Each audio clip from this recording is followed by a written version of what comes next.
Let's say you have $10,000 in savings and you want to start a manufacturing business. In order to set up a unit, you need to buy a place. Let's say you get a place for $3,000. Let's write this down in order to keep track of money. So you write down land/building, $3,000. Let's say you also buy machinery worth $3,000. Apart from this, you need money for raw material, employee expenses, and other miscellaneous expenses like electricity bill, office supplies, etc. To meet these expenses, you keep $4,000 in cash with yourself. By writing this all on one side, you know how you have allocated your money. In order to keep track of the original money you started with, you create another column and write down this amount of $10,000 on the right side here. In accounting, the term owner's equity is used to denote this sum. This table here can help us keep track of our investment, and this table is actually a simplified balance sheet. By looking at this, anyone can say that $3,000 was invested in buildings, another $3,000 went into machinery, and the rest of the money is held in cash. All these items on the left side of the table are known as assets in accounting. Since the money for all this came from the business owner, he owns all the assets of this company, and this ownership is denoted on the right side of the table as owner's equity of $10,000. By comparing the sum totals on the left side and the right side, we can be sure that we have accounted for every penny of owner's money.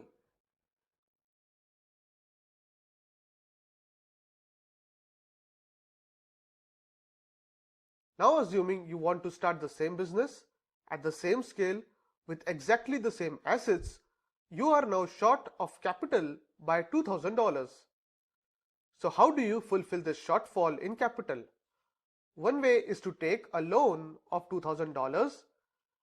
Again, in order to keep track of money, we are going to write this down as borrowings on the right side of our balance sheet. So on the right side, we write borrowings $2,000 and owner's equity of $8,000. This balance sheet now reflects the fact that you don't have complete ownership on all the assets of the business. In fact, now your ownership is only limited to the net assets of the company. Net assets is essentially the value of assets after settling your liabilities due to borrowings. Hence, net assets is defined as total assets less total liabilities. This is so because the business has an obligation to people who have lent you money in the hope of receiving interest over the borrowing period. They also expect their money back once this tenure of the loan is over. So if you were to liquidate all your assets today, these people have the right for their money to be returned to them, and this right comes before your right to these assets. Accordingly, the value of your equity is equal to net assets of the company. Let's now complicate this example a little further. Say for some reason, you now decide that you only want to invest $4,000 instead of your original investment of $8,000. But you also don't want to disturb the current activities of your business by reducing the size of your business or by borrowing more money. One way to achieve your goal is by bringing in a partner who will invest the remaining $4,000. In return, he will become a part owner of the business. This is where the concept of shares or stocks comes in handy. Shares essentially represent a partner's percentage interest in owner's equity.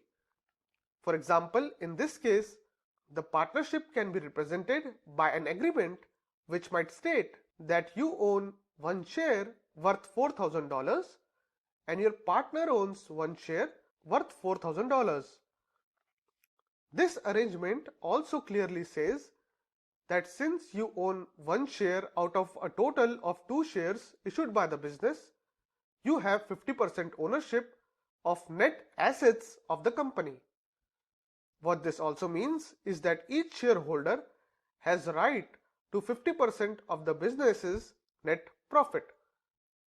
This net profit is obviously arrived after paying the borrowers the interest due to them on the loans. Hence, here you are entitled to a share in the profits of the company after the lenders have got their due. By making this arrangement, you have managed to release your money without affecting a running business. So theoretically, shares help in transfer of ownership of business from one person to another without affecting the day-to-day operations of the business.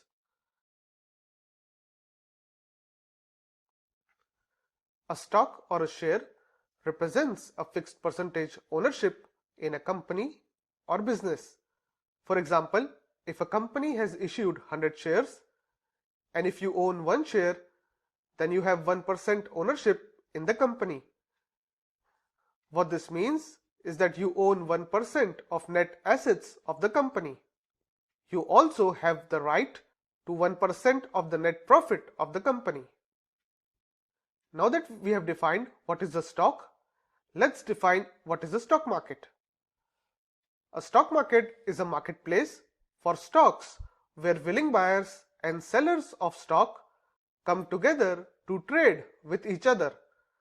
This trading may happen either on a stock exchange, where the exchange manages the risk of trading, or the trading may happen privately between two willing parties.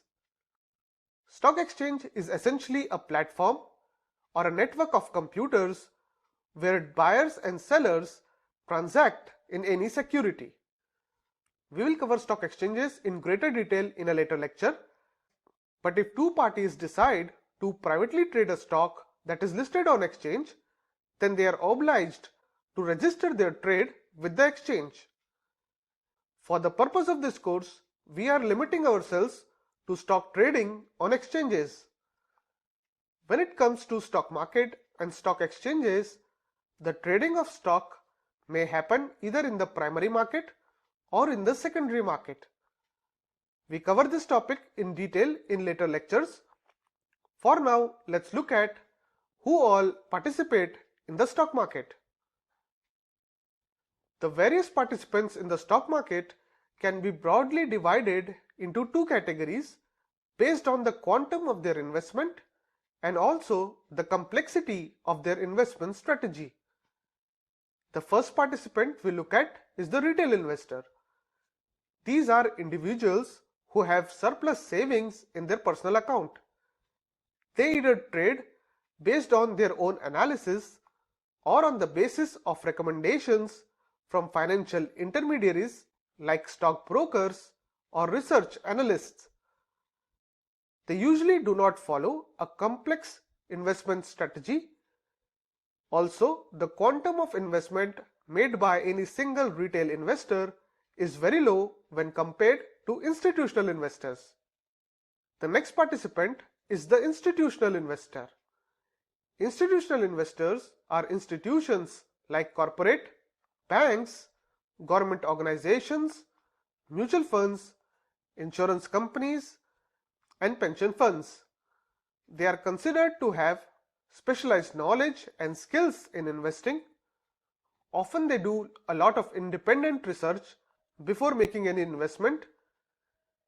They may also frequently deploy complex investment strategies and try to achieve superior returns using derivatives. The quantum of investments made by institutional investors is large.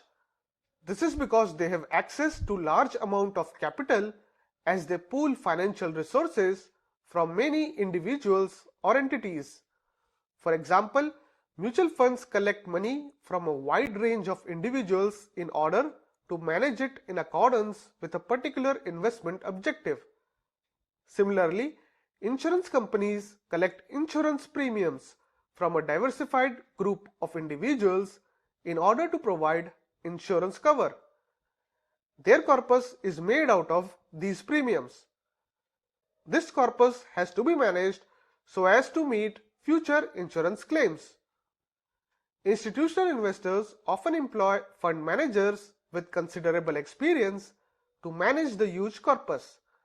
These managers are supported by a dedicated team of research analysts and traders who devote their entire time to this activity of investing. Hence, institutional investors often deploy complex investment strategies and achieve superior returns.